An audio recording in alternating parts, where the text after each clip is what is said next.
Welcome back to the Horror Syndicate's Horror Movie Massacre. And tonight we were talking about four movies. I think we've done that once before. We did the Silent Night, Deadly Night movies, I think, all in one sitting.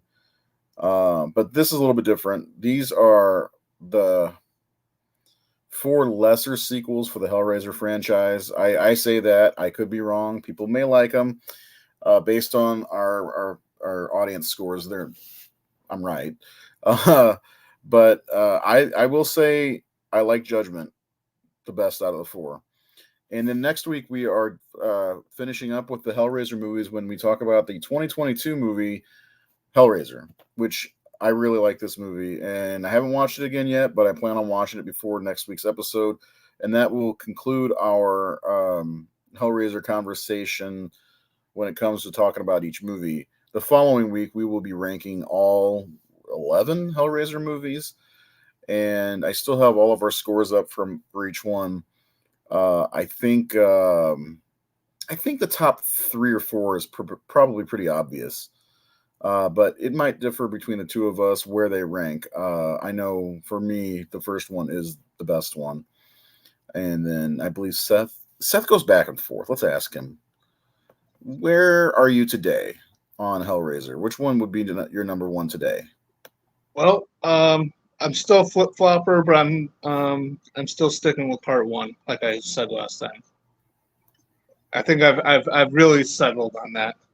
Younger me loved part two more, but I don't know. Just the more I rewatch them, the older I get, I just kind of gravitate towards the first one.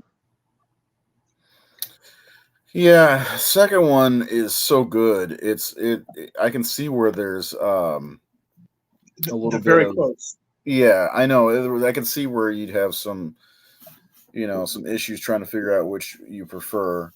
Um, okay, and we may have a special guest on when we talk about Revelations. Mike Lombardo, who was with us last night promoting his movie, has a few things he'd like to say about Revelations, but I'll wait till we get to Revelations for that. Let me let him know.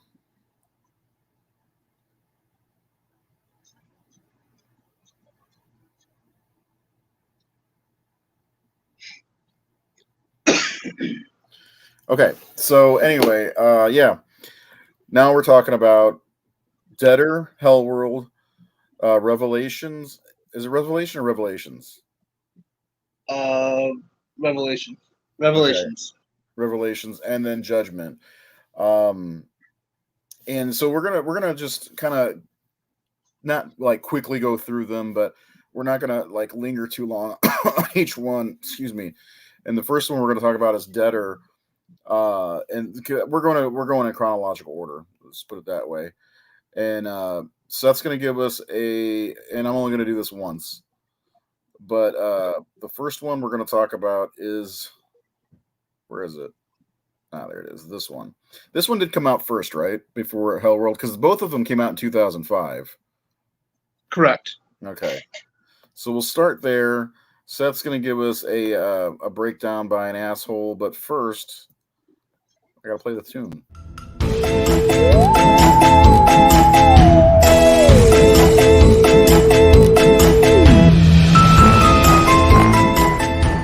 An asshole.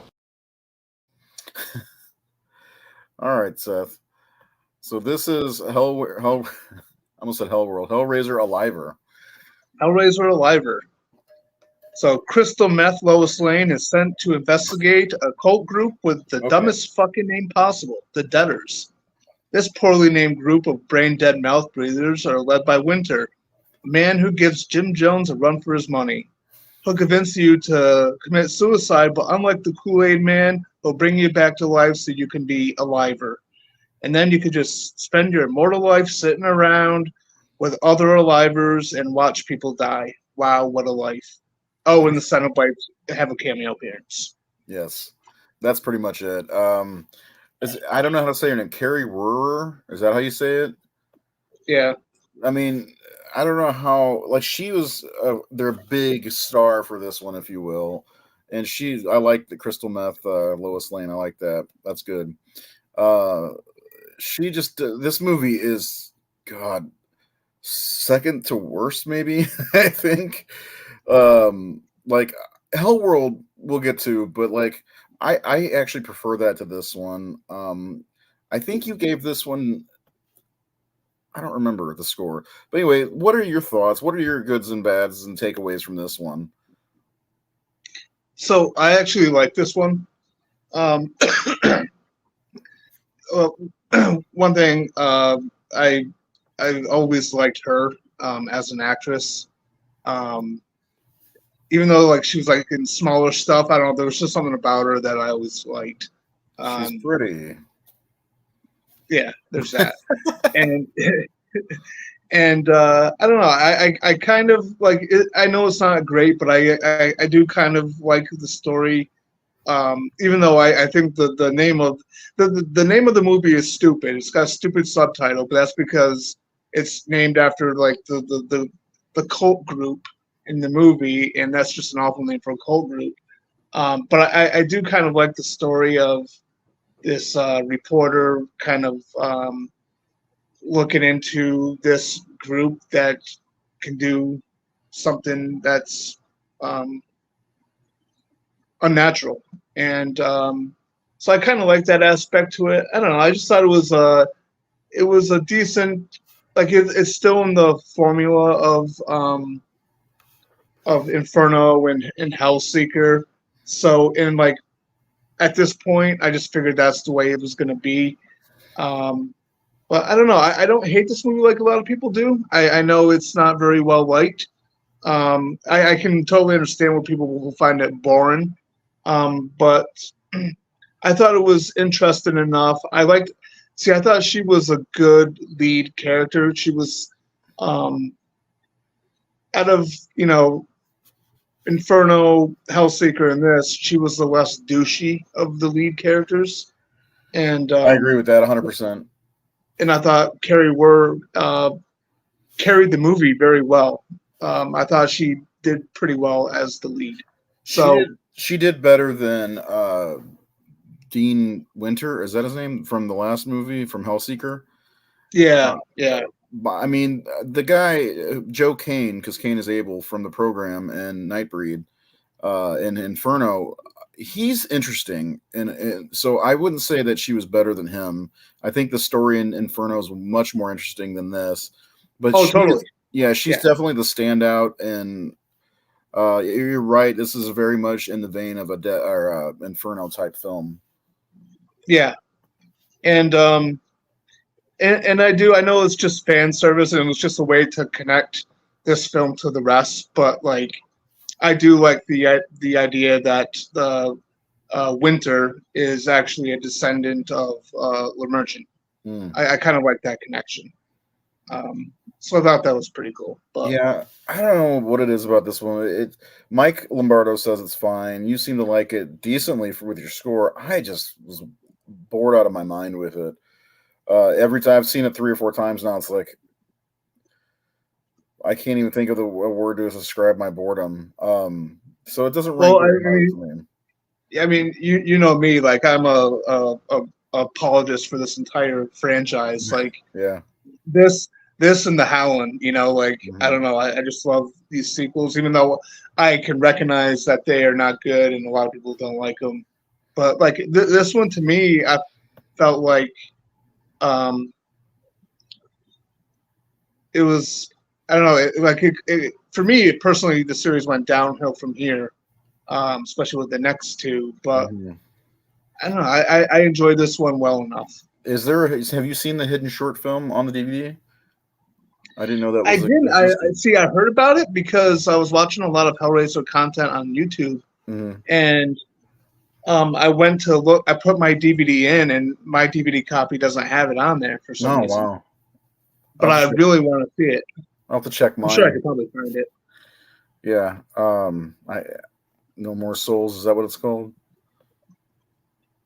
Directed by Gary Yeah. Tunnicliffe. Oh, Yep. interesting. And we'll get to him. So, is there anything else you want to get to before we move on to Hellworld? Because I don't have much to say. I think you're right. Carrie carries the movie, but the cult's name is so dumb. That almost takes you out of the movie, and it's just I Yeah, don't know, man. It didn't do much for me overall. yeah. I really don't have much to No, say I about it. think I've said that already, I, though. I yeah, I've said what I had to say about it. It's not like it's weird because it's like I like this movie, but it's not one that's like really just like worthy of discussion. Like there's not really much to talk about, Yeah, if that I makes any agree. sense. I think there's actually much more to talk about with the other three than this one, to be honest.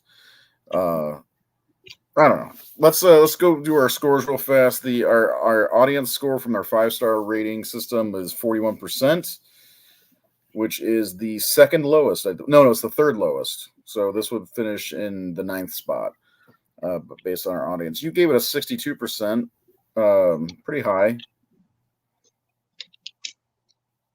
Yeah, pretty high, but I'm forgiven on it. Like like I because entertainment factor wise, I do enjoy it. Like when I do my Hellraiser marathons, I mean it's one that I do enjoy watching. And again, it has a lot to do with her Yeah. and her character and sort of like the promise of the story that they were telling. Um, because like especially with, I mean, even with like I love Inferno so much more than this one, but like Inferno is can be considered a little derivative of Jacob's Ladder. Mm. Um, Judgment is a little derivative of Seven. So it's telling its own Now I unique get your story. title. Okay. I got your title now. Yeah. Yep. Yeah, I could see that totally. For me with Inferno, as I said last time when we talked about Inferno, it's some of the dialogue was kind of corny for me. Um, it's Rick Botta's cinematography that does it for me. In this, I don't know. Yeah, I I mean give he's not too it, bad of a director. yeah, I give it a 47. It's mid total for me. That's about all I have to say. And overall, we give it a 55%. Um, I think that's fair overall, considering most of the people in the horror syndicate land give it a 41%, which is really, really low. What do you Yeah, think?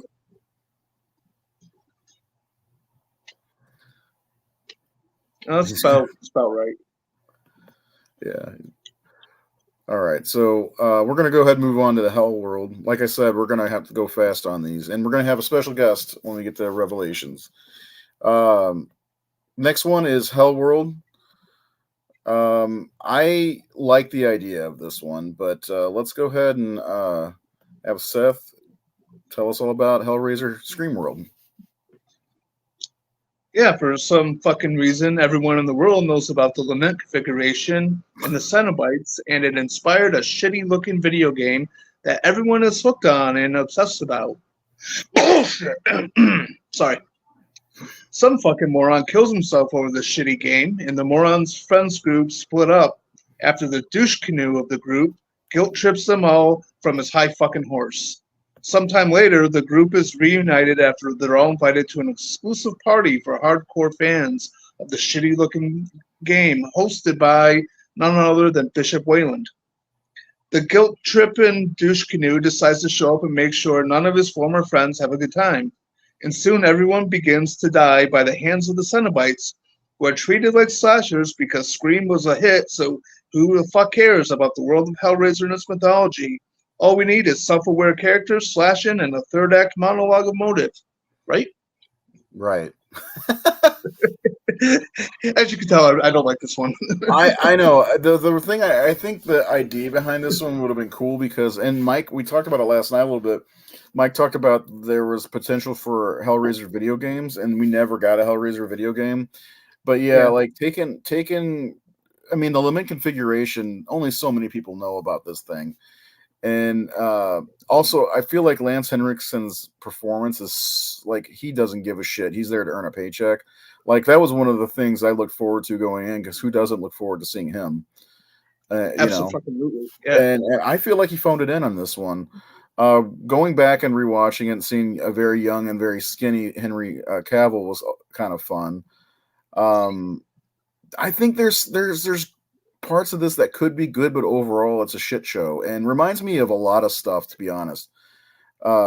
That we would see later, like being buried in the little coffins with your phone and all that shit. And I don't know. It's a big miss, but I don't hate this one as much as I didn't like the last one, but I don't like this one. I just feel like it was just another wasted opportunity. Well, yeah, I mean, the I don't know, the way that they told the story in this world that they set up just makes no sense from the perspective of um, from from this world of Hellraiser, Mm-hmm. because there is mention of you know Philippe Lemerchant making the puzzle box, and so it is set in that world, but now all of a sudden everyone knows about it, and then it's just like I can't buy into that video game being like so amazing that everyone's hooked and this one guy kills himself over it because he's so obsessed with it. I just can't buy that. Um, and then it's just like the Cenobites are there and they're just doing slasher stuff. Yeah.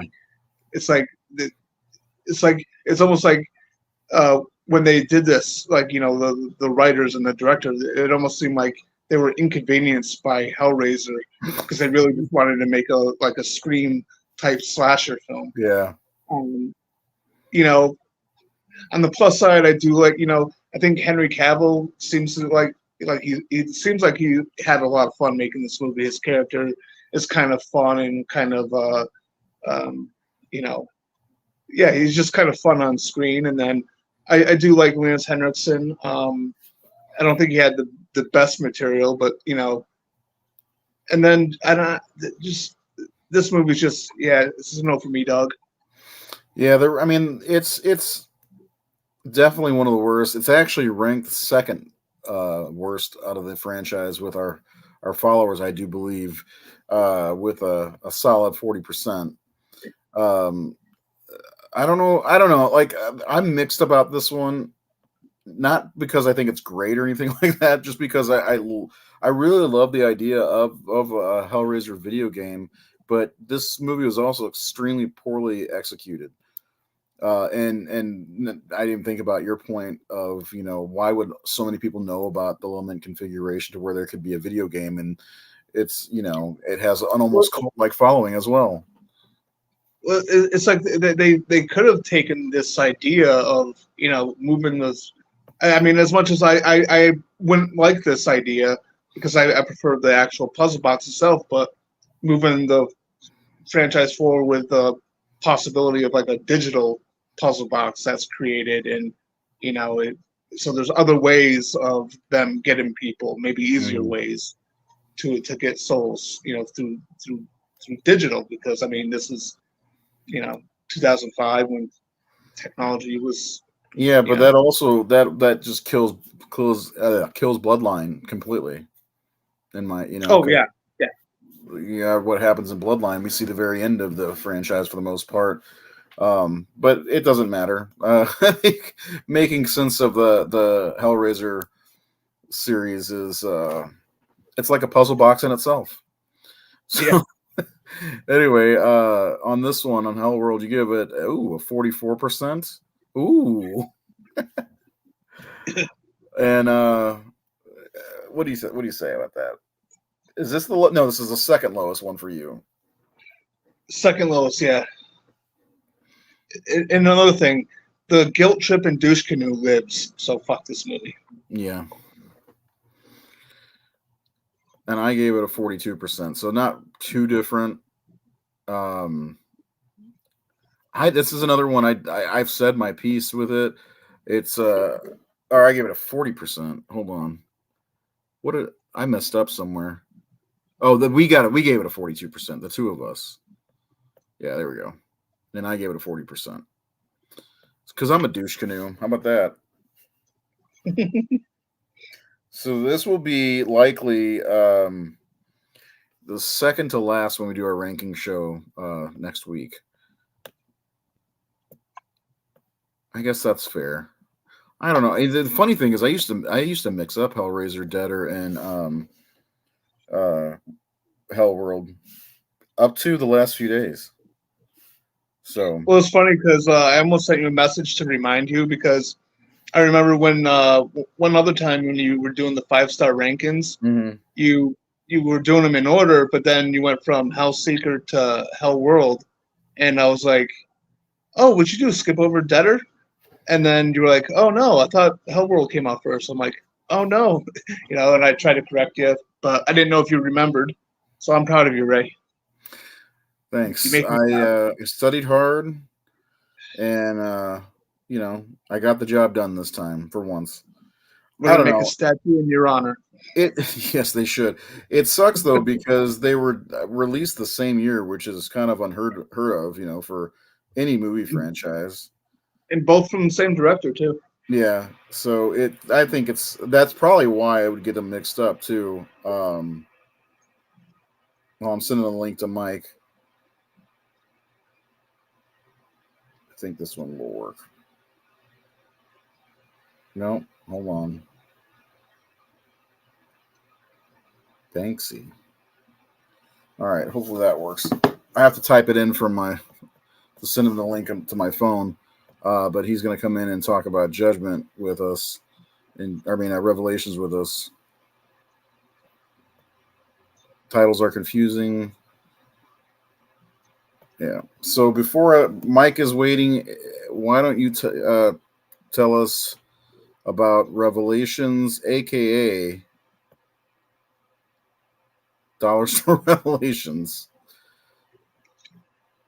So Val Kilmer's teenage clone goes on a road trip to Mexico with a friend. There, these two obnoxious assholes get themselves deep in trouble, and they're never heard from again. A year later, the families of the obnoxious assholes get together for a dinner in honor of their presumed dead asshole children. Things take a turn for the families when the obnoxious asshole who doesn't look like D.H. Kilmer shows up, bringing great value Pinhead with him. Okay, I like that. All right, so Mike, welcome, Mike Lombardo. How are you? Oh, Like, hello. I think this is the first time that you two have coexisted on the show. I had Yeah. often suspected we were the same person because I've never seen us together in the same room. That's true. But I guess that theory is now out the window. Sorry. Well, it could be two cameras. No, there's a lot of fanfic that's now no longer canon. So sorry. Well, I mean, Batman stood in for Superman before and vice versa. So, That's true. So, Mike, you have some kind words to say about Hellraiser Revelation. I do. Give us a new perspective on this one. All right, so legend has it that Hellraiser Revelations existed only because Dimension was about to lose the rights to the franchise. So they had, and again, this is, if memory serves, it's been a while, but I believe that when they approached Gary Tunnicliffe about directing this, because he took over the makeup duties from part 3 on from Bob Keane. So he obviously wanted to direct a lot. So they offered the job to him, and they gave him, I believe, it was 2 weeks to write a script, cast, and start production on this movie. And then I think they had to deliver it within like 2 or 3 months. I think the whole thing was done in like 7 or 8 weeks, like from start to finish. Jesus. Which is fucking insane. I can't even come up with a movie title in 8 weeks, so I don't know how the hell. I bet you could. Well, okay, fine. I bet you could. Movie titles I could probably do, Yeah. but like to complete an entire feature film, I mean, and you can say, I will not say Revelations is a quality film. It's not. But I don't think it's the fault of the movie. I think it's a product of the environment it was created in, and I think that if you look at all of the Hellraiser sequels, I will say the first 4 are all solid movies. I love the first 4 movies. I know people have mixed feelings about those, whatever. But then the sequels, obviously, very, very mixed bag. But what you have to understand is from Inferno through this, they were all pre-existing scripts that were purchased, and then they just added Hellraiser into this, shoehorned the mythos in just to make a movie. So this was kind of the ultimate end of that, right? Where they were like, oh shit, we don't have any more scripts. We need to make a movie now. So this was the first like original Hellraiser script that had been produced since Bloodline. So I think that what Gary Tunnicliffe did that I appreciate is he actually wrote a Hellraiser movie. If you look at it, it's got the tropes, but more importantly, it's not just like the Uncle Frank character and all that shit. It actually is about the hedonist that has gone too far, that has experienced all there is to experience and is now numb to everything. So he's seeking the ultimate in pleasure and pain. So he's seeking out the Cenobites, which is they changed it from being, Uncle Frank and Julia and like the extramarital affair and all that kind of shit, like this hedonist, like drug addict, to the suburban ennui of like rich kids, like Beverly Hills rich kids. I think it's actually a really interesting plot idea. Again, they didn't have the time to actually flesh this out and do anything with it, but they have a sub in for Uncle Frank, and the themes of Hellraiser are all there. And I mean, if you really look at it, like put aside the rush production and all that shit, there's some pretty fucked up themes going on in this movie. The incest, just the family dynamic, like all of the stuff from the Hellbound Heart and Hellraiser is in there. It's just in a very, very malformed way, I guess. There wasn't enough time. I feel like they threw a bunch of shit in a crock pot and they only cooked it for half an hour. And then we're fucking eating like raw like vegetables and uncooked meat here. It's a really weird analogy, but yeah. I think that given the time to develop the script and actually if they had like a full production schedule, I think there would have been a really solid movie here. Like I legitimately, like watching it, I hated it the first time. I absolutely despised it. And then I watched it again because I'm a slut for Hellraiser or anything. It's one of my all-time favorite things in the world. So I will give it a shot. And I watched it again and I'm like, I see what they were trying to do here. It didn't work, but yeah, exactly. Yeah, Sean is right. Gary didn't have a chance. Like he was set up to fail with this movie. This movie was made specifically just to keep the rights in-house. So this wasn't even a cash cow. This was like a last-ditch effort to keep a cash cow. So he had, and I think the budget was like a quarter of what the other ones were. So it's like a one-location movie. But I think, given what he had, I don't think it's fair to completely shit all over this movie. It's not good, but there was some good stuff. And the guy that played Pinhead, they couldn't afford Doug Bradley, obviously. But, like, I'm also going to go out and say, like, was Doug Bradley really bringing it in the previous entries? Like, after 4? Not really. I mean, he showed up. He's never going to be bad. He's fucking Doug Bradley. Like, Doug Bradley's a great actor, but, like... He's a professional, too. Yeah, and he'll always, give it, but you can tell his heart's not in it. They give him 6 obligatory lines in each of those sequels, and that's it. Watching Pinhead approach, like, older middle age is kind of sad. Like, watching the neck expand and, like, the makeup is malfitting. It doesn't... It's not great, It's like what I imagine watching like Robert Englund playing Freddy at like 70 would be. It's like, yeah, it's still Freddy, but like, so it's like, give it another shot. Like, it's fine, right? But I don't think it's the worst in the franchise. Legitimately, I don't think that it is. I think that Hellworld probably is not the worst made, but Hellworld is the most soulless of them because it was just a bunch of 2000s horror tropes just put in a blender because Scream was still popular. And like Hellworld is a better made movie for sure. It's got like visually it's interesting. It's got good stuff in it. And the same with, not to get too off topic, like Deader, I meant Rick Boda's direction, not his cinematography. He was a cinematographer. He worked on Tales from the Crypt and stuff. His work is gorgeous. Great cameraman. His visual style is all over Deader. I love the look of it, but it's not great. Hellseeker, it's fine. They tried to do some Hellraiser-esque stuff in it, I guess. They brought Kirsty back. But, like, Revelations was actually a return to form. He was trying to make a Hellraiser movie. Did he succeed? But he tried. He gave it a goddamn try. And if I can get off topic one more time before I stop, what I really hate about the sequels after 4 is the constant references to heaven and hell. Like, Hellraiser existed in a godless universe. Mm. Like, hell is not hell, like a Christian hell. Hell is another dimension where it's just like a sadomasochist wet dream. There is no... Pinhead is not a judgment. Like, he's not judging people, which is what all the sequels make him. He is an impartial judge. Like, if you read The Hellbound Heart, if you look at the original movies, he could give a fuck about morality. He is just there to torture people because he gets off. That's his thing. He's emotionless. He's not it's not because they're bad people. It's people that just want more. They're into the extremes. And that is why it's desire that calls them not hands and all that stuff. But in the sequels, it's like their morality plays. And it started with Inferno, which is annoying. But Inferno was basically just like a neo-noir, Jacob's Ladder, like knockoff, really. I mean, I love the movie, but it had nothing to do with Pinhead or Hellraiser. And then they made him like, oh, surprise, you're actually in hell because you're a bad person. Fuck that. That's not what Hellraiser is about at all. And that's what makes the movie so disturbing, is these people aren't being punished. They want this. They legitimately sought it out, and that's so fucked up, and that's what makes them so great.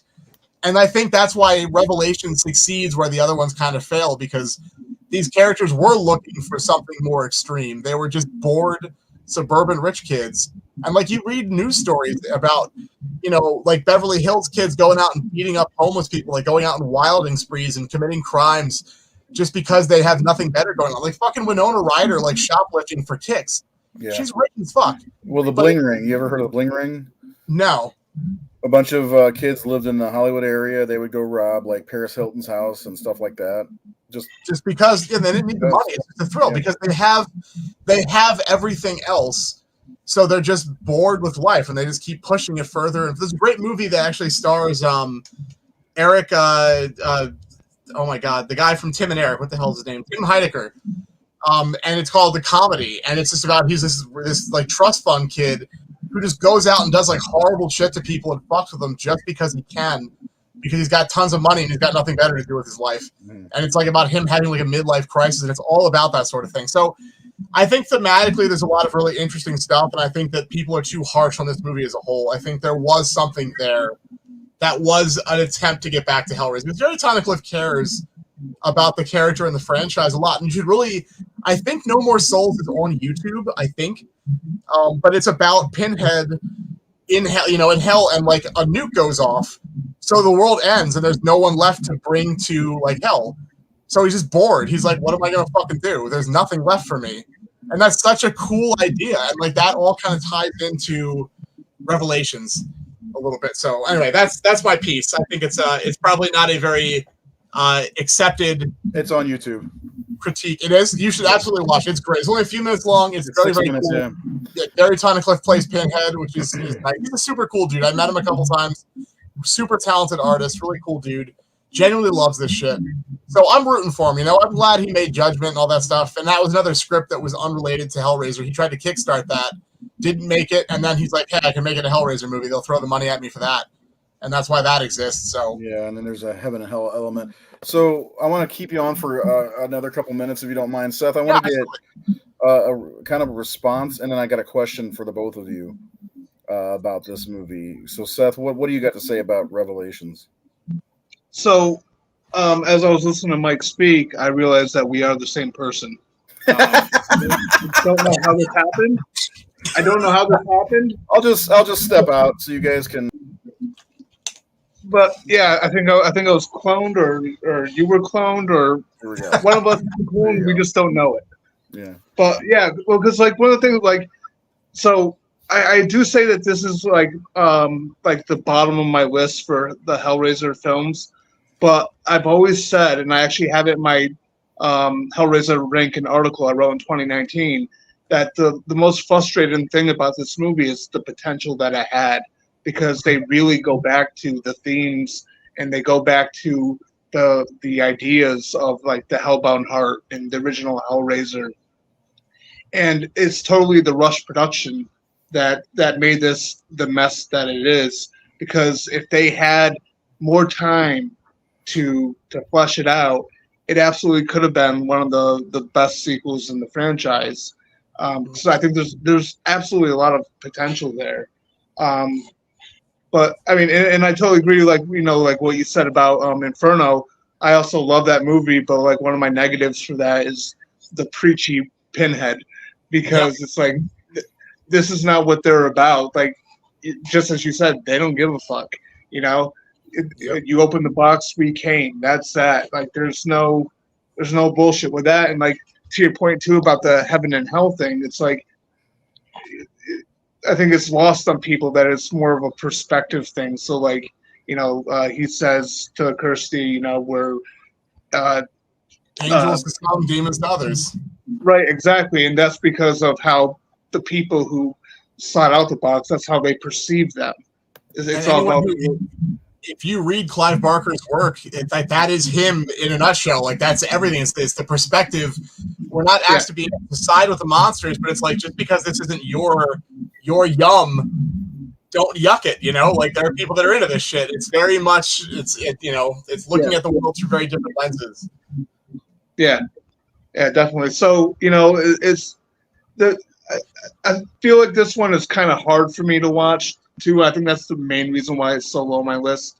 Like when I'm absolutely in love with this franchise. Like I defend a lot of the sequels, but this is one like sometimes I'll skip watching it if I'm doing a marathon.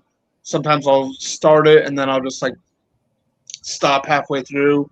There's something about it that I can't really like get into, but I definitely recognize the potential with this one. And I'm glad that even though Judgment was also made for for a situation of keeping the rights, he at least had more time with that one. Well, that was like a fully fledged movie that he was trying to make previously.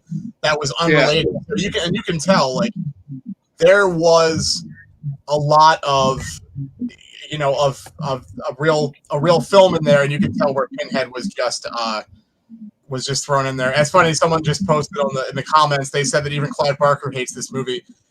When I met Bob Keane, the effects artist from Hellraiser 1 and 2 and 3, I asked him about the original version of Hellraiser Bloodline, and he said that they actually called him to go in and try to help fix the movie. And they said that they screened it. They also called Clive Barker because he wasn't really involved. They just put his name on it. They paid him to put executive produced by him. So they had a private screening at Dimension, and he said that they sat in this little screening room, and they said the movie rolled and the movie ended, and Clive Barker didn't say anything. And then they came out. They said, "So what do we need to do with this film?" And he said, Clive looked at him, looked at the producer, lit a cigar, and said, "Bury it." He walked out. Which I love Hellraiser Bloodline, but I think that's fucking hilarious. Mike, did you ever read the original script for Bloodline? Yeah, Encyclopocalypse actually published it not that long ago. Yeah. You know what? I gotta say, it's not that different than the movie. I don't know what the fuck everyone all these years I was waiting for this wildly different version, and I'm like, there's like some more with the French gamblers, and there's like the Carnival aspects to it. But honestly, I prefer the movie as it is. I think they made some big swings. I think the script on the page works really well with like the space shit. I think that it came out at a time when horror in space looked like there was a very particular look to that, and it didn't work. It's too cheesy because it was the 90s, But I think the idea of telling the story generationally was actually fucking brilliant. Like it's a really great idea. It's just hard to take seriously because of all the space shit. It turns into a slasher movie, but honestly, like the original screenplay that Pete Atkins is like, it's so much better. It's really not. It's pretty damn close. Like, and there's actually parts of the screenplay I didn't like. I'm like, this is actually dumb. I prefer the movie to this. So I don't know. It was weird. See, I liked it a little bit better because like in the theatrical cut, the space stuff bookends the movie. Yeah, and that kind of leads to that annoying thing where people refer to it as Hellraiser in space, even though that's exactly. So like I hate that whole thing. So I do kind of like it linear, like going through each generation. And I felt like I liked Angelique a little bit better in the original script. I like how she was already a demon summoned here, and she was the one that kind of led to the creation of the Lament configuration, as opposed to the magician commissioning Philippe to do it. Like I felt like there was certain stuff I liked a lot better in the original script, but I think that the history that they present, that like hell was chaos and then it evolved with time as society evolved. It is a really cool idea, but I don't think you can really show that very well. Because like when they talk about the stuff like the early days before the Cenobites were like before the Order of the Gash, it was basically just like a messed up carnival, and they were like throwing people into like a portal, and I was like, this isn't doing it for me. But like, I do agree with you. I like the idea of Andrew being better in the screenplay, and I do think that showing it entirely linearly would have been a better idea. But as a filmmaker, I understand why they changed that, because it does bookend the movie better than the way because you start a movie as a period piece, the audience is not going to pay attention. Like, not in 1996, whenever that movie. I remember seeing the trailer for that as a kid, and I was so excited to see that in the theater. My parents wouldn't take me. I've never forgiven them. But it just it has a lot of problems, but it's still good. The new box set that Arrow put out, the Quartet of Torment, I was telling Ray about it last night. They have the work print version of it, a VHS rip of the work print that apparently is a little different. And I haven't watched it yet, but I think that it smooths out some of the more egregious mistakes that it did. Because I mean, Kevin Yeager disowned the movie, so I really want to know what his actual. This isn't the original cut, but it's like the intermediate cut, like between the studio version and the version that he did. So it's probably the closest we're ever going to see. So I'm curious to compare that to the screenplay and see where it lies. God damn it! I have to get that set now. It's so worth it, man. It's I'm not going to take it out again, but it's gorgeous. Like, it's the most beautiful packaging of any movie I own. Yeah, I'm a little jealous. Just last year I got the Arrow box set with 1, 2, and 3. Yeah, I have the Scarlet Box, which is also the other most gorgeous movie that I have. Yeah. So my question about Revelations is: do you think it gets hate more so because Doug Bradley is not in it? Yeah, I think so. I think if Doug Bradley would have been in it, it still would be a shit movie. Don't get me wrong. It's also the shortest runtime. Well, yeah, it's like 70 because you can tell they had to deliver a movie quickly for these.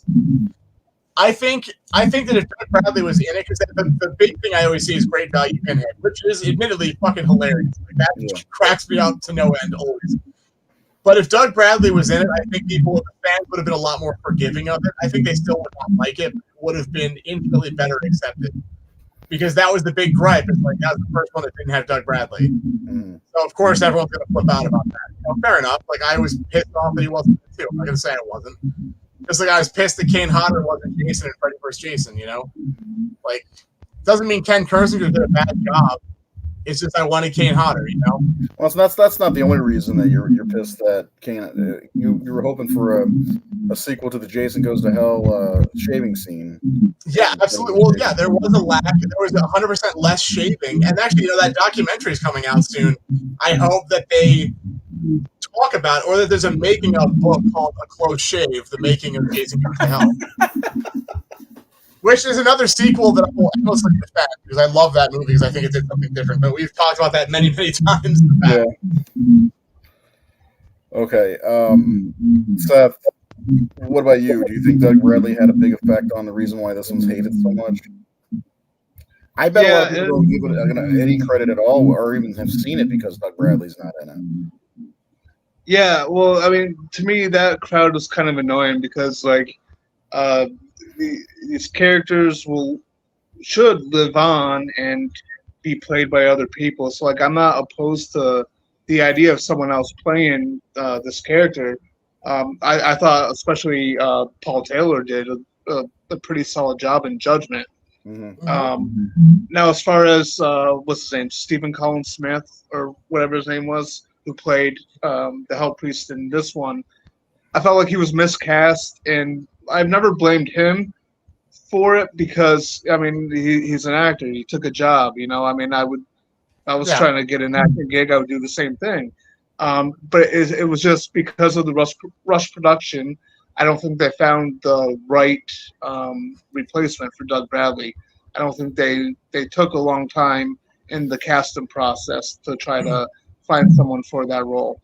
And no fault of the actor again. But yeah, there's people who refuse to watch the 2022 film because it's not Doug Bradley, and I don't get that mentality. I mean, Doug Bradley was great, and he shined in especially 3 and 4 when they became more about the Cenobites than anything else. But he was getting older, and I believe, was it this one or Judgment, where I think it was this one where it's like he didn't want to sign an NDA, so he kind of just quit on his own, pretty much. Yeah, I think there was talk of like a falling out between Gary Tunnicliffe and Doug Bradley, but when I last time I saw Doug Bradley asked about that, he's like, I don't know what you're talking about. I don't have a problem with him at all, which I feel like it's a very professional political thing to say. But, I mean, I can tell he's probably annoyed. He's like, yeah, they didn't fucking cast me because he costs too much is what it comes down to, I'm sure. Yeah, the budget was $300,000 on that. Yeah, which is not a lot of money, especially if they shoot a movie in 12 days or whatever the hell they do. Like some obscene, like it was ridiculously fast. Yeah. Yeah. So, is there anything else you guys want to say before we move on to the slash scores? Mike, did you want to hang around to talk about Judgment? Sure. If you guys will have me. I'm fine with it because you got a lot more to say than I do. So. Are we going to talk about the other sequel? Not many people talk about it, but Cinnabon. Cinnabon? Cinnabon, the continued adventures of Pinhead. How much of that did you make? 3 issues with it. I had written, I think, 8 or 9 issues of it. I had a full arc, and then a full second arc, but never got around to it. Did you ever see those, Seth? No. Cinnabon was a webcomic that I did with Chris Enterline. It was about it was funny because when we made it didn't exist yet, but Pinhead is recast. All the Cenobites are recast for the remake, which didn't exist at the time. But they get recast, so Pinhead is forced to get a job at the mall working at Cinnabon. So the webcomic is entirely dialogue. Pinhead only speaks in quotes from the movie, but they're all repurposed to be about selling cinnamon rolls. It got very popular, and then we kind of lost track, and we didn't finish off the full arc. But it was getting a lot of traction at the time. It's a Facebook page for you. Check it out. It's funny. At least is there a Facebook page still up for it? Yeah, people still like it on occasion. I'll still get notifications for it. Like, man, one day we're gonna finish that because where we were gonna go with it was fucking hilarious. How did you spell that? Do you remember? CENOUNN. Or no, the one N. How It's one N. I found it. Then a meme went around with like Cinnabon, like cereal or something like that, and like it's like no, we did ours first. There's a picture. There's like a woman who comes to the register and she's like, I want to return these cinnamon rolls. And he says, you open the box. And she's like, I don't care if I open the box. Like, this is bullshit. I want to talk to the manager. And he says, I serve Leviathan, Lord of the Flesh, God of the Labyrinth. He's like, well, I want to speak to this Leviathan.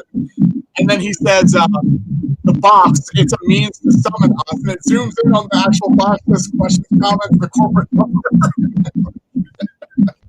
Yeah, that's the second issue. I think I'm gonna put those on the horror syndicate. Are you okay with that? Absolutely, man. Go for it. I'm very proud of them. That was a geek dream come true.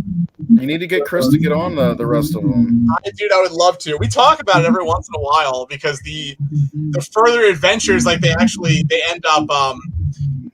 A kid tries to shoplift some cinnamon rolls, and Pinhead says, "No, don't do that."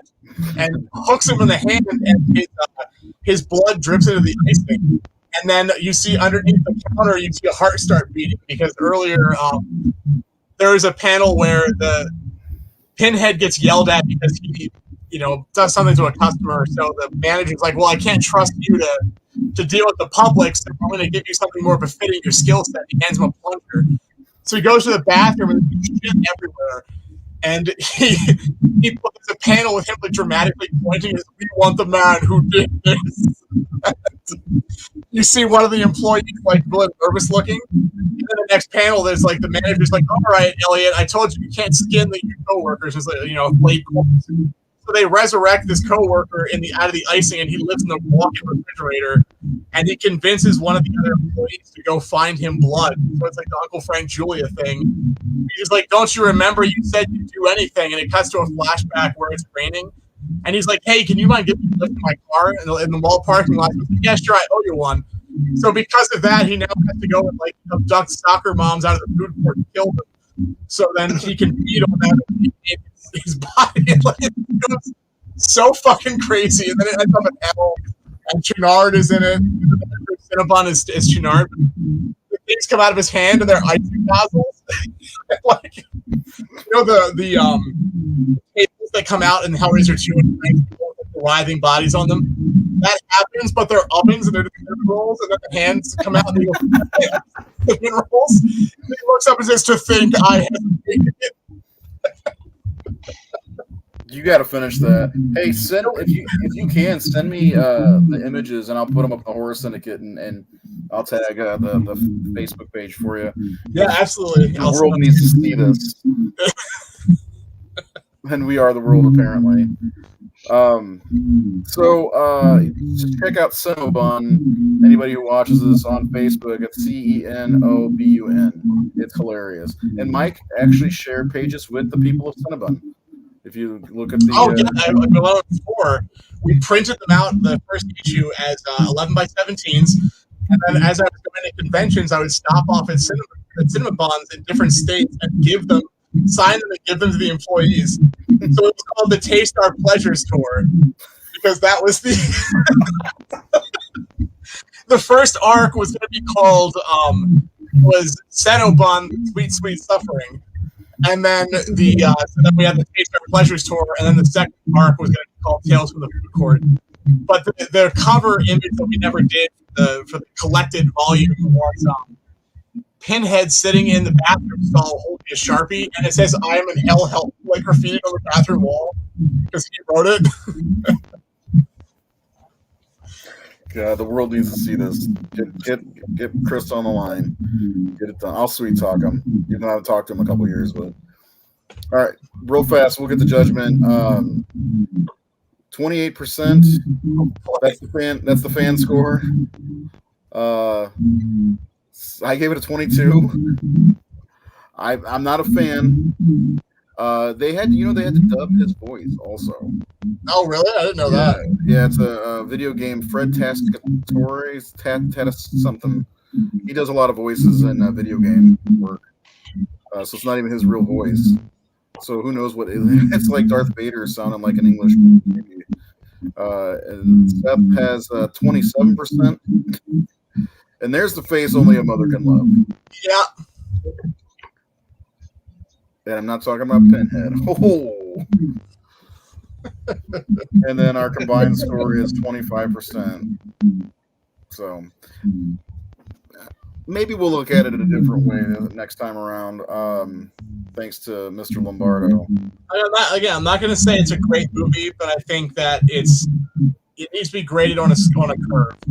I think it's not fair to completely dismiss it. I think that for what it is, I would give it like a 40%, like a 35-40% because of what it's trying to do. I'll have to send you our score sheet so maybe you can do the score for it. I'll bump the curve up by like 50 points. Yeah, probably. The average score will go from 25 to 48. So we'll talk about Judgment next, which was the last film before the 2022. Do we call it a remake? What do we call that one? I have a reimagination. Hellraiser Road. There's still a TV show happening. There was supposed to be there was supposed to be a series, and then there was the movie. But then the movie ended up premiering streaming, so I didn't know if that was. I haven't kept up with it, but I don't know what's going on with that. Yeah, whatever happened to that? I remember the series. Well, I mean, it's weird because like they announced the series before they announced the movie. Yeah. But then the situation happened where Clive Barker was able to file to reclaim the rights. And so he won that battle. It was way quicker, of course, than the Friday the 13th bullshit. Yeah. And then he got involved with the Hulu movie as a producer, and I think he had some input on it. And then I don't know, the TV series thing just sort of petered out. I mean, I don't know if it was because David Gordon Green was attached to direct multiple episodes, to start it off. But I don't know if because of Halloween and then The Exorcist, like he just couldn't commit to it. I don't know. There's just been no news about it whatsoever. Not since Well, it's 2020. interesting because seeing Clive Barker's involvement in Hellraiser again, he finally finished the Scarlet Gospels, and that was absolute horseshit. That book was miserable, and it was very clearly ghost written. That was not him. You can tell, like the 6 chapters he wrote, the rest of it was somebody else. It was very clear. So I don't really have much faith in Clive Barker returning to the Hellraiser universe because it's Fair enough. not great. The comics are neat. The expanded comic universe they did was kind of cool. It went off the rails by the end, but it was neat at the beginning. Which Yeah, one is I that? love Because those. I was gonna say I got the one where Kirsty became. Pinhead, that was the newer run. The old comics that I want to say Image put out. There's omnibuses of those now. The collected best. Those are fucking excellent. Like Neil Gaiman did some of those. Mike Mignola did some of the ones, and then Marvel had a very short-lived Hellraiser series that was really bad. But, the old comics are great. The new comics were cool. Like the last arc got real fucky. Like when there was like Pinhead was like the space fetus from 2001, and I was like, what the fuck is happening? Leviathan was like a milkman. It got very confusing and muddled, but there was still some stuff in there.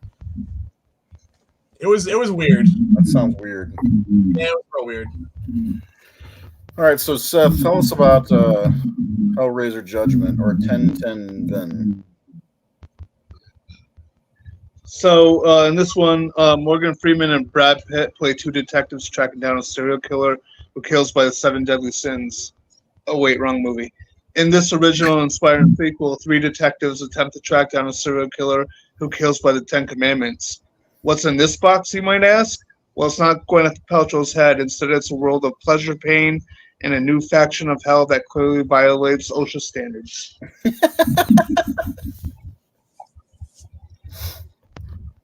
Brilliant. So this was a rights movie, right? I mean, Judgment was a fully formed screenplay that Gary Tunnicliffe had crowdfunded like 4 years prior. And then I'm assuming that was the right thing, and then the reason that he was able to make the movies, he's like, yeah, I'll add Pinhead. So then they did that, and that's why I got the funding for it. That's why there's like... Sorry, go ahead. Yeah, I think from what I can remember about it, like, they were trying to develop a theatrical Hellraiser remake or reboot.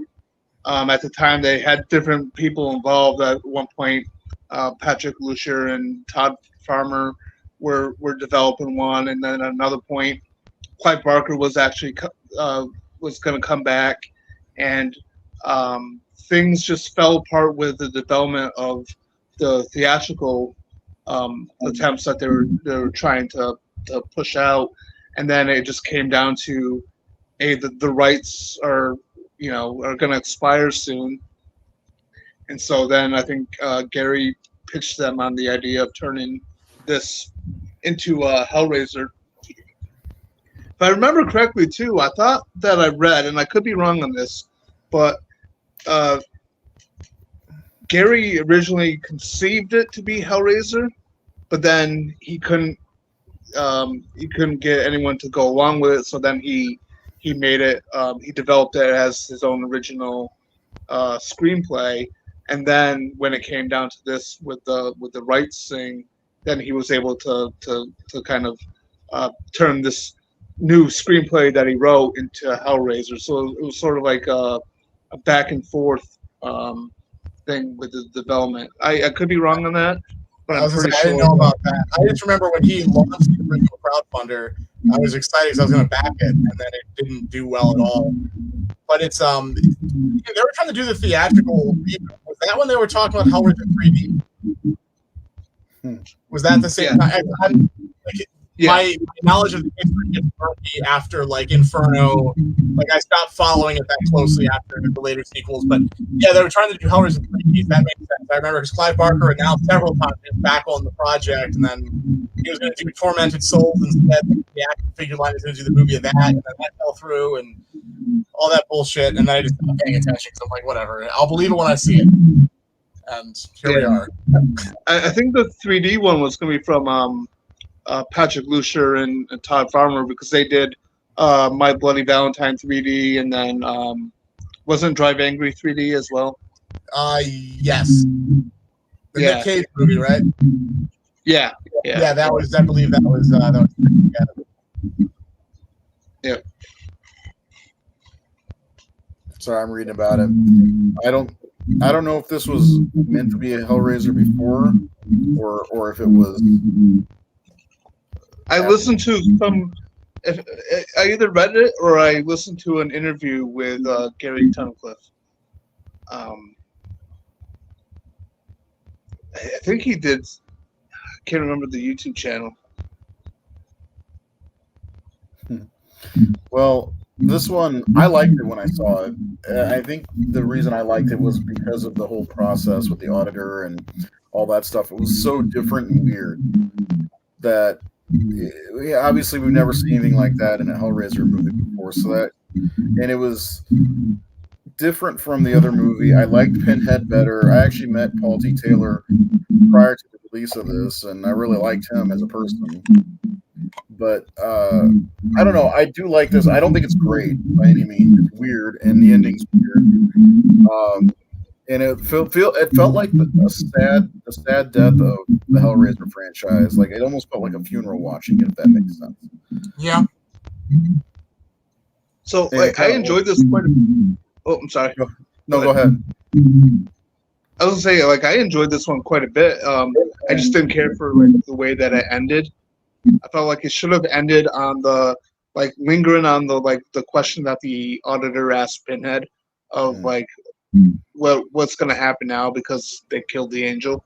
I felt like it could have ended that way and it would have been so much better than Paul Taylor, just on the streets screaming the sweet suffering. I thought that was kind of like a lame ending. But yeah, I did not like that. Yeah, but overall, I thought this was a huge improvement over Hellworld and, in my opinion, Revelations. Paul Taylor did a great job, I thought. And the most surprising thing of this movie for me was Gary Tunnicliffe's performance as the auditor. That was a captivating character, and his performance is actually so good. Like when I watch it, I know it's it's kind of a ripoff of Seven, but his performance alone, I think, just kind of pulls me in to this film. Yeah, he did a really good job. I love that character. The design of him is really cool too. And when you watch No More Souls, I think he did a good job as Pinhead as well. And actually, I think that's what I think I read pissed off Doug Bradley, that he didn't ask him to be Pinhead in that short film. And that's why they stopped talking or whatever. But that's when Doug Bradley's like, no, it's fine. But obviously they weren't, because he was going to cast again. So yeah. So, Seth, what, or one of you guys, what do you think? What is your overall feeling of this? Michael, you haven't really said much about it. I mean, I like it. It's the one I've seen the least. I only watched it twice. It's been a while, but I mean, I really enjoyed all the stuff with the auditor and that whole thing. I thought it was really unique. Yeah, I liked it. I think it would have been better at like all the sequels. It would have been a much better film without the Hellraiser stuff shoehorned into it. And this one especially does not feel like Pinhead belongs, to the point where my memory is that while all this whole adventure is going on, Pinhead's just kind of sitting on the phone staring at a wall, literally 8 feet away from it. It's really awkward. It's they didn't have the set, so he's kind of there. It looks like Raymond Burr and Godzilla, where there's constantly cutaways, and then it would cut back to everything else. Is my memory of it, but I mean, I think it was decent. I think Paul Taylor did a good job as Pinhead. I think it was all around decent. Yeah, for his short, I mean, Pinhead was barely in this movie. I think that whole process was really cool. That's about all I got. The brothers, the whole cop story, all that stuff didn't really do anything for me. Otherwise, it was more about wanting to see more of what was going on with the assessor, or whatever they're called, and it was almost what are they all had different names. I can't remember what they were, but it was creepy and it was something completely different that I don't think we've ever seen anywhere. I'm curious to know what the movie was going to be before this. Let's see, there's the auditor, the assessor, chatterer. What are the other ones called? Well, there was like 3 topless girls. Yeah, they had like the weird blade things or whatever, didn't they? Yeah, I mean, it was yeah, it definitely was unique, especially for the franchise. Whoa. Am I still here? Yeah. My whole shit was glitched. Is there anything else you guys want to say about this? Because I honestly have nothing. I'm looking forward to talking about this next week. So, honestly, like I always get excited when a new Hellraiser film comes out, and I remember being excited for the release of this, and then with when it came out, Amber got me the DVD for Valentine's Day, and I was just super stoked, and I kind of have that association with that, and I don't know. I think this movie is passable. I think it's better than quite a few in the series. It's not one of the best, but I think it definitely shows the potential a lot more so of Gary Tunnicliffe as a director and as an actor. And I'm kind of curious of what this franchise could have been if he was able to kind of keep going in this world. I agree with Mike about the heaven and hell thing that you mentioned earlier. But at the same time, I thought it was kind of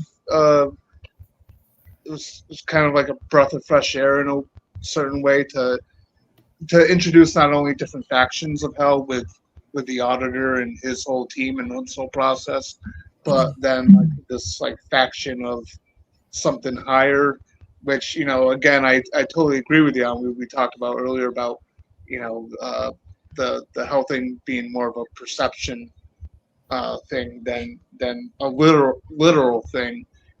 But I felt like it was kind of like a little jolt to the series, and it's weird because it has like that formula of like Inferno, that of the series starting from Inferno, where it's like this like crime story happening with a little bit of Hellraiser sprinkled throughout, but it felt a little bit more Hellraiser than those ones. I wouldn't say I like it better than Inferno, but I do enjoy this one enough. I don't think it's better than Inferno. No. Inferno is, as much as I've spoke about my displeasure with that movie. But I'm turning you around on that one. I don't know. We'll see. I know Mike likes it quite a bit as well. I'm a big fan of Inferno. Yeah. So Judgment, I liked. I remember, Mike. Were we doing the show back when Judgment came out? Do you remember? Probably. I think we were. But I think we were because I think I was displeased with your affection towards this movie. That sounds about right. Yeah. Well, not like I was like, fuck Mike. He doesn't like Judgment. No, I think we both had a little bit of an excitement with this coming out. We were the only 2 of the 4 of us that were excited, I believe. Yeah, because it's a new Hellraiser movie. Right. And I mean, it wasn't like great, but at the same time, I was like, I liked it. I mean, I thought this was much better than the last 2 movies for sure, Hellworld and Revelation. So that's probably why I was so excited about this one. And I guess meeting Paul T. Taylor kind of helped that because he was a nice guy and he showed me his pinhead voice when I met him. It was weird. It felt like a dirty secret. Yeah. I met him at some small toy convention and I had to go get a picture with him, autograph. It's on my wall too.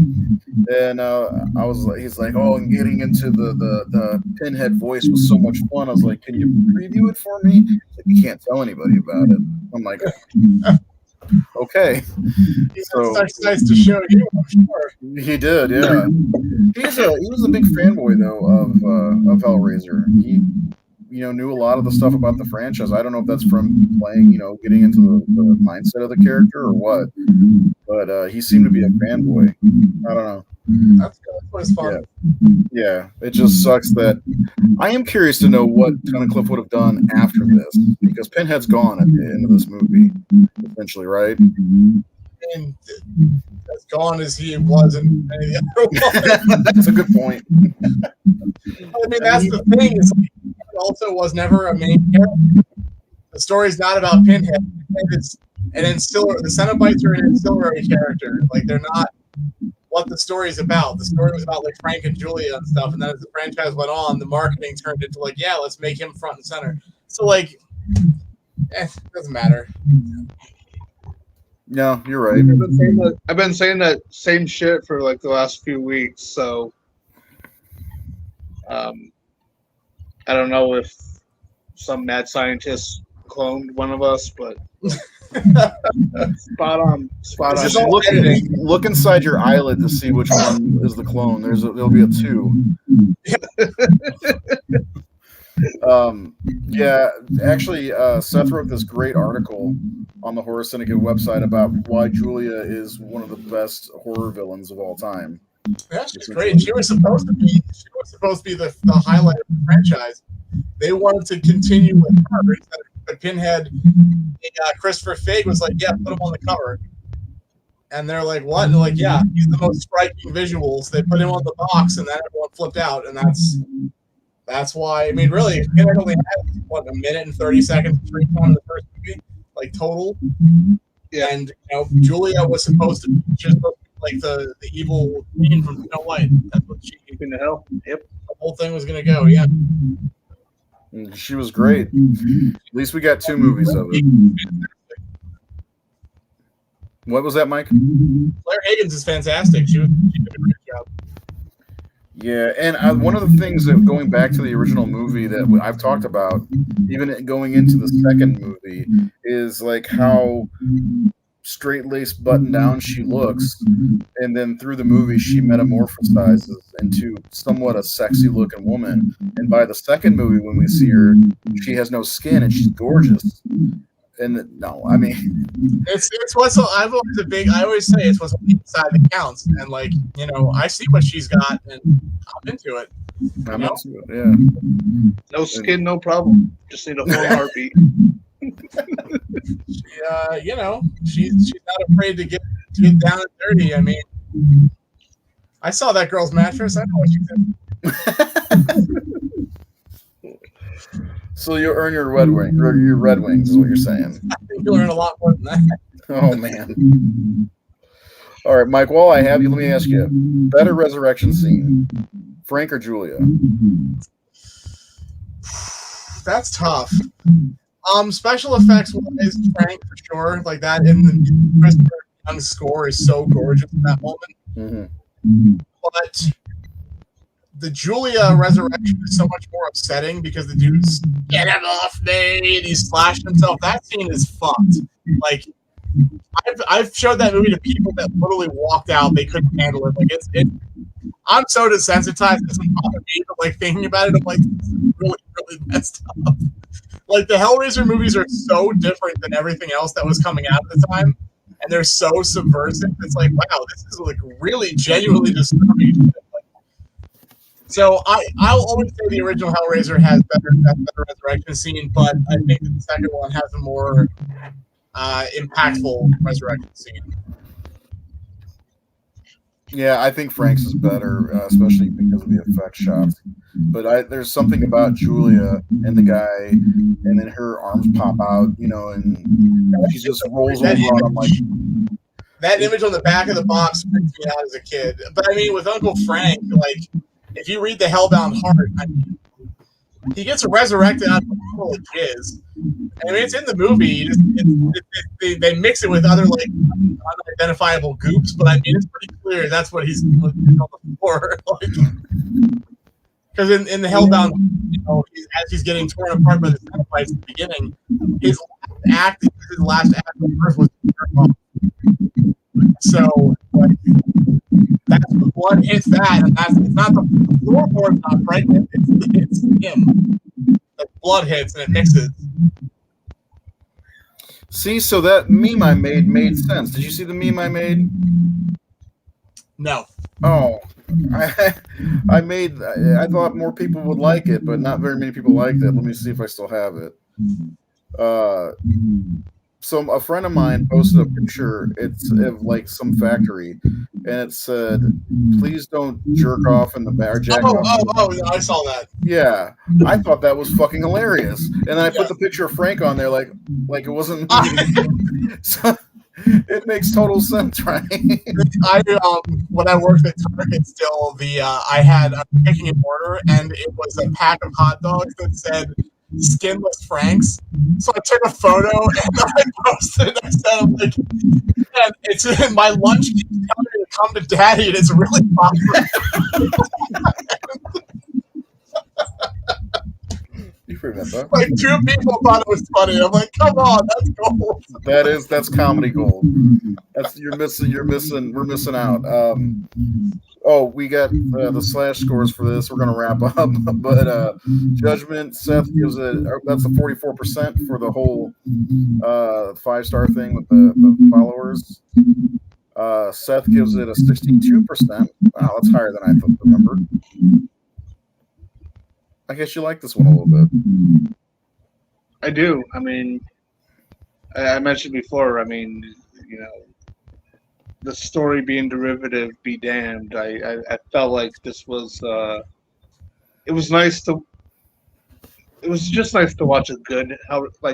It's not great, but I thought it was good. I thought it was. After Hellworld, which I just really don't like, and Revelations, which have potential, but I just still don't like. This felt it felt good watching this one because it was just better than the ones before it. And again, I like Gary Tunnicliffe's performance as the auditor, and just cool stuff in it, gross stuff in it for sure. But yeah, I like his makeup. Yeah, I like the design there. All the puking and stuff, pretty gnarly. Yeah, I'm into it. I gave this one a 60%, and I like it better than the last few. So the last 4 or 5 or 6. I thought this was one of the best ones since Bloodline, in my opinion. But who am I? So, which gives it an average score of 61% for the two of us, and that's it for the lesser of the Hellraiser movies. Mike, is there anything you want to say before we leave for the night on the series in general? It is something that I love more than Mike itself. I love Hellraiser. It's been an obsession of mine since I was 8 years old. I feel awful the way that it went. Like I wish that they would have stopped. I honestly do. As I feel with most things, I don't think franchises need to exist for the most part. I think they could have been out at 2. It would have been great. But I love 3 as campy as it is. I love 4. I love Inferno. So I'd say the first up to Bloodlines, I won't forget about. But Inferno, I love, but it would be better as an unrelated movie. And then the rest of them I could do without, honestly. I mean, I love the franchise. I love that it's still around. I love that people embrace it. I just think it's really cool, and it's the most unique of the horror franchises from the 80s for sure. And I mean, I absolutely adore Clive Barker and everything he writes. And I'm happy that something as upsetting, disturbing, and just different is so popular. If you look at it in relation to, I hate that he gets lumped in with like Freddy and Jason and stuff. He's not part of that crew, but I could buy a t-shirt for Hellraiser 3 at Walmart at Halloween time a few years ago, and I'm like, this is a movie series that's based on like incest, like pedophilia, necrophilia, like BDSM, like it's fucked. And I'm buying a t-shirt for it at Walmart. I mean, I remember I have all the original toys, right? So I have all the figures. And I remember then when NECA started putting them out years later, I remember going to Toys R Us and then at Walmart and seeing the figure. And if you look at the Pillar of Souls, there's a dick nailed to it. And that was sculpted on the figure. And I'm like, what world are we living in? This is in Walmart. Like, no one notices what this is. Like, this is fucked up. Like, you don't see this shit in any other franchise. But for whatever reason, the world at large accepts it. They're like, yeah, it's fine. It's Pinhead. But, like, it is genuinely disturbing stuff. And I love that. And that's why I did Cenobun, because I'm a huge geek for it. I own numerous puzzle boxes. I have outrageous amounts of merchandise for this franchise. I have so much shit I've been collecting since I was a kid. I have the Screamin' model kits from the 90s. Like, I've got it all. I love it. You know, I've got the puzzle box tattooed on me with the Crypt Keeper, you know? Like, I love it. Absolutely adore it. Yeah. I'm not as in love with it. I do need to get myself a puzzle box. I know Seth has one too. I have one from the puzzle box maker. I got the nice, like, etched brass one that's made off of the original designs. Yeah, like the blueprints. It cost a lot, but it was worth it. I feel like if I get that, I have to get a legit Freddy glove first because you know I'm a big Freddy guy. So, and by the way, you want to see what a 70-year-old Robert Englund looks like as Freddy? The Goldbergs, he was on there. Yeah, I forgot about that he did. I didn't see what it looked like, but it was awful. His face, I imagine his face looked like this wide and stuff. I mean, God love him, but I'm glad that he's retired. He's a great Freddy, just like as Doug Bradley was fantastic as Pinhead. I mean, so many memorable quotes in the movies he's in with the great voice, which doesn't even sound like his voice. I'm thankful we got what we got from him while we were able to. Mike, I'm going to throw this out there, but if you want to come back and talk about this with us next week, you're more than welcome to. If I have the time, my schedule is a little up in the air with the dead format shit going on, but I would love to. I have a lot of thoughts about the reimagining as well. Yeah, I know that's because I was thinking about what we talked about last night, and I'm like, oof, maybe if you have time, you can come back. Seth, you cool with that? Yeah. I mean, you're going to be here, so he is going to be here. If, like, well, half of me will be here at least. So there's going to be some kind of like, I don't know. I'm trying to. That's not right. I'm trying to think. Well, maybe a shunt between the two of you. I don't think Seth. Have you ever seen fuck? What's the name of that movie, Mike? Society. No, I have not. I've heard of it. But God. It's a matter of good breeding, really. I can't recommend that movie at all. I can. It's fucking phenomenal. It is so goddamn whacked out. There's so many movies that I watch because Mike mentioned them, and this movie, Society, is one of them. Which Joe Bob actually showed it on Shudder a couple years ago. Really? Yeah, he did. Yeah. No shit. And I bet there's a lot of people very disturbed. Well, there's a group, and they were all bitching about the shunt, and I'm like, what do you expect? it's George, first of all. This movie's notorious. Like, how do you not know about that? Well, yeah. Then there's what's that one with the poodle on the cover that Brian could? Oh, it's Boneyard. Boneyard, which was good. I actually like that one. The fucking the one with the dick playing catch with the dick. Street Trash. Blood Diner. You know, some of these movies I would never have watched. It's all because of Mike. So now you should watch them. So you have if you're Mike.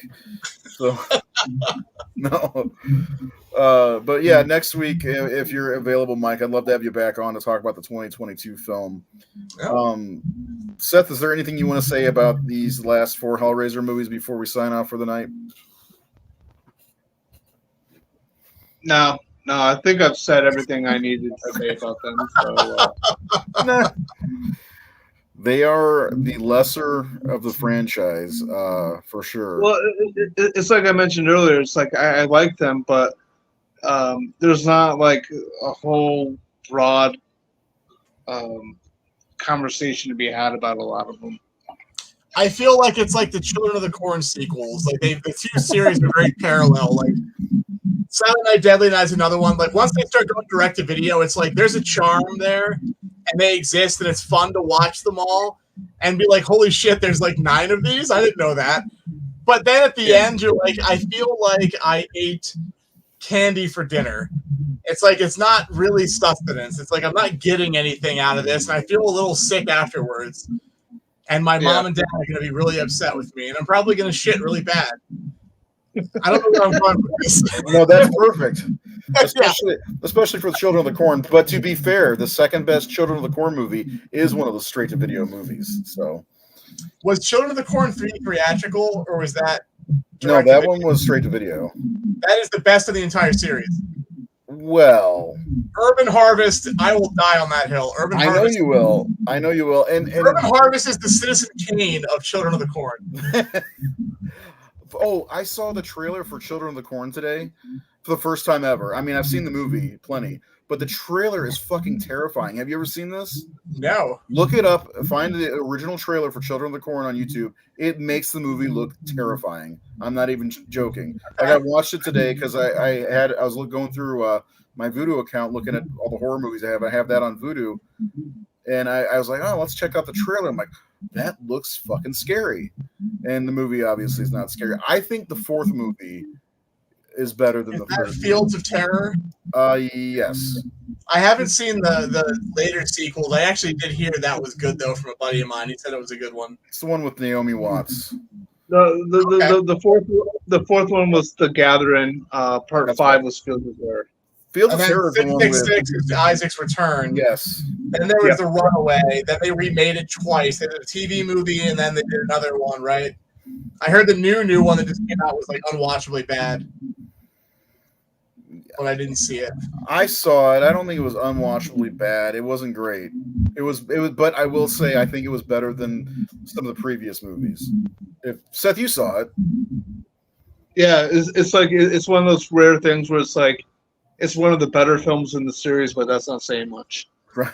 I think that the best Children of the Corn was actually the video game Sanitarium from like 1997, the PC games. There's a whole section where you're in this small town with all these mutated children, and there's no adults anywhere, and they're like, oh, mother in the field, she told us what to do, and you find out all the parents have been murdered and put into the schoolhouse, and mother is actually like a meteorite that fell, and it mutated. It's like an alien life form that's mutated all the children, and they're all melting into her, but it told her to kill all the parents. It's fucked up.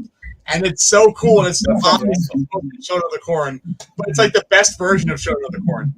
Like, well, I think one of the best versions of. Sorry, go ahead. Sorry, I was going to say I think one of the best versions of Children of the Corn was like the second half of When Evil Lurks. Did you see that one? Yeah, that was. I'd say that too. Yeah. Yeah. But if you took the last portion of the original Children of the Corn movie out, where they revealed that he who walks behind the road is real, and he's just a bad optical effect on the sky, if you took that part out, that movie is fucking phenomenal. I love that movie about the religious extremism and like child preachers and like brainwashing kids. Like, it's a great movie until they reveal that it's real. It shouldn't have been ambiguous, and it would have been great. Well, and somehow they were able to take Courtney Gaines and make him terrifying. Yeah. So, I guess he was kind of terrifying. He said he married Alyssa Milano. They were married at one point. Yeah. They were divorced. He's the guy that I was hanging out with at the time, my buddy Chris Jensen. He's like, hold on. He saw pictures of them together, and he was like, you were married to Alyssa Milano? And he's like, yeah. And he said, you fucked Alyssa Milano. And I'm like, dude, what are you? Don't say that. And then he just smiled. He's like, yeah, I did. And then he's like, can I smell your dick? And I just walked away. I'm like, dude, what the hell are you doing, man? That is so wildly inappropriate. Like, I don't know what his reaction to that was because I was out of there, but I was like, damn, dude, that. I guess we all have a chance. Yeah, right? Yeah. I don't know. Anyway, if there's nothing else, we'll be back next week with Hellraiser 2022. The woke Hellraiser, right? Is that what they say? All the fucking assholes. Oh, yeah, I guess that would make sense that people would say that, yeah. I don't know. Seth, what would your title for that one be? I don't know. I'd have to think of something. Okay, Seth always comes up with these funny titles to go along with sequels. But yeah, Mike, it was great having you back again. Thank you And for hey, I saw the you gained about $500 today. So yeah, we did. We got some good donations, which is very cool. So every bit helps. yeah, I don't want to say it was because of the horror syndicate or anything like. No, it probably that wasn't. live stream did get like almost 700 views already. So Yeah, so if you haven't checked it out, check out Dead Format. The Indigo. I keep wanting to say Instagram, but Indiegogo. There's the address below. Making its way towards 33,000, I think, right now. yeah, we're like $120 away from 33, which will put us at 55% funded. Yeah, and I'm definitely gonna back probably this weekend when I get paid again. So I appreciate that. Thank you, man. yeah, I and backed it last week, I think. oh, you backed it? Yeah. Oh, Yeah, we got I think it was a Blu-ray. Yes, the press play, or not press play, it was the new release perk. That's what we called it. back in your own movie. Smooth. Yep, I know. That's the workaround. Indiegogo doesn't know about it. Your clone can do it. The question is, which is the clone now? There might be a movie in there too for that. So anyway, and check out cloning to get around the rules for crowdfunding. Godsend 2 directed. Oh God. Godsend 2, or are you sure it's not Godsend 2 Back in the Habit? Yeah. All right. Anyway, everyone have a great night. We'll be back on Wednesday, and the following week we'll be back on Sunday with Nathan to talk about who knows what. Have a great night.